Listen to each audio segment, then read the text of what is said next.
Selfie का चक्कर। एक दिन जंगल में चीनू बंदर को एक मोबाइल फ़ोन मिला। वह उसे पाकर बहुत खुश हुआ। उसने मोबाइल से अपनी सेल्फी लेने की बात सोची। उसने वो मुंह टेढ़ा करते हुए अपनी कई सेल्फी ली। फिर उसने अपने दोस्तों को दिखाई। सबने उसकी सेल्फी की खूब प्रशंसा की। चीनू का उत्साह और बढ़ गया। अब वह हर रोज़ जंगल के अलग अलग स्थानों पर निकल जाता और नए नए अंदाज में सेल्फी लेने का प्रयास करता। उसके दोस्त उसकी सेल्फी की खूब तारीफ करते, जिससे चीनू खुशी से फूल जाता। चीनू की माँ को उसकी ये नई आदत बिल्कुल भी पसंद न थी। एक दिन जब वो जंगल से घर लौटा तो उसकी माँ ने कहा, देखो चीनू, तुम्हारा ये रोज रोज जंगल के खतरनाक जगहों पर जाकर सेल्फी लेना ठीक नहीं है। कभी कोई चूक हो गई तो? अरे नहीं माँ, मैं कोई बच्चा थोड़े ना हूँ, अब मैं बड़ा हो गया हूँ।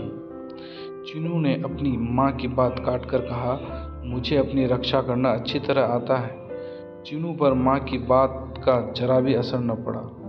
उसने माँ की बात एक कान से सुनकर दूसरे कान से निकाल दी।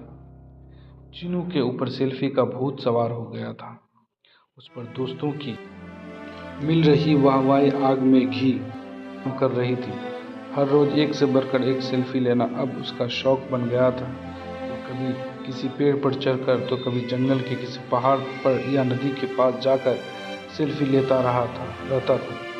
कभी कभी तो किसी हाथी या फिर जिराफ की पीठ पर सवार होकर भी सेल्फी लेने लगता था। धीरे धीरे उसे सेल्फी की लत लग गई। चीनू खुद को जंगल का सबसे बड़ा सेल्फीबाज सिद्ध करने में लगा रहा।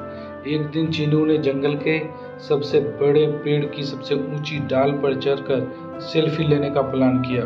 पेड़ की उस डाल से सारा जंगल चारों ओर दूर दूर तक दिखाई देता था। चीनू इस अनोखे दृश्य के साथ अपनी सेल्फी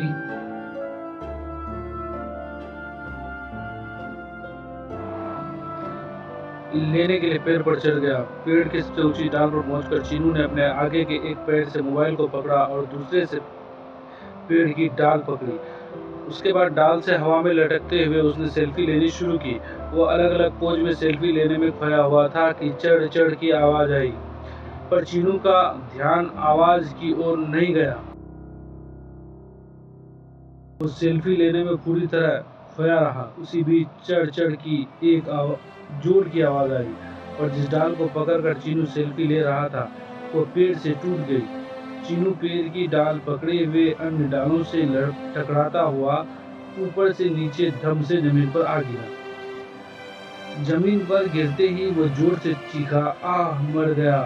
उसकी चीख सुनकर आसपास के सबने देखा चीनू जमीन पर पड़ा दर्द से करा रहा है। वे उसे उठाकर तुरंत जंगल के डॉक्टर भालूराम के पास ले गए। भालूराम ने चीन का निरीक्षण कर बताया कि उसे गहरी चोट लगी है और उसके आगे व पीछे के पैरों में फ्रैक्चर हो गया है। उसे अब काफी समय तक आराम करना पड़ेगा। इसी बीच चीनू की माँ भी चिंपांजी से खबर पाकर वहां आ गई थी। वह डॉक्टर भालूराम की बात सुनकर फुट फुट कर रो पड़ी। मैंने कितनी बार चीनू को समझाया था कि सेल्फी के चक्कर में मत पड़ो, लेकिन उसने मेरी एक भी बात ना मानी और अपनी मनमानी करता रहा। आज सेल्फी की लत ने उसकी ऐसी दुर्दशा कर दी। चीनू को डॉक्टर भालूराम की दवा से थोड़ा आराम मिल गया था। वह अपनी माँ को रोते बिलखते देख रहा था। आज उसे अपनी माँ की समझाई एक एक बात याद आ रही थी। उसे अपनी माँ की बात न मानने पर बहुत पछतावा हो रहा था। वो दर्द से कराहते हुए बोला, माँ, मुझे माफ कर दो। आपकी बात न मानकर मैंने बहुत भूल की है। अब मैं आपको ये वचन देता हूँ कि मोबाइल को कभी भी हाथ नहीं लगाऊंगा और न ही उससे कभी सेल्फी लूंगा।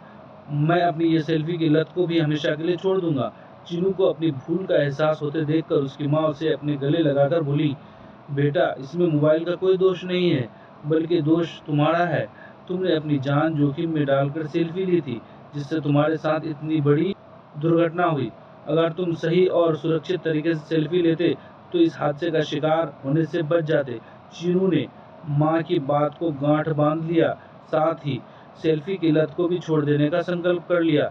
चीनू के पास खड़े उसके सभी दोस्तों ने भी इस घटना से सबक लेकर कभी भी अपनी जान जोखिम में डालकर सेल्फी न लेने का फैसला किया।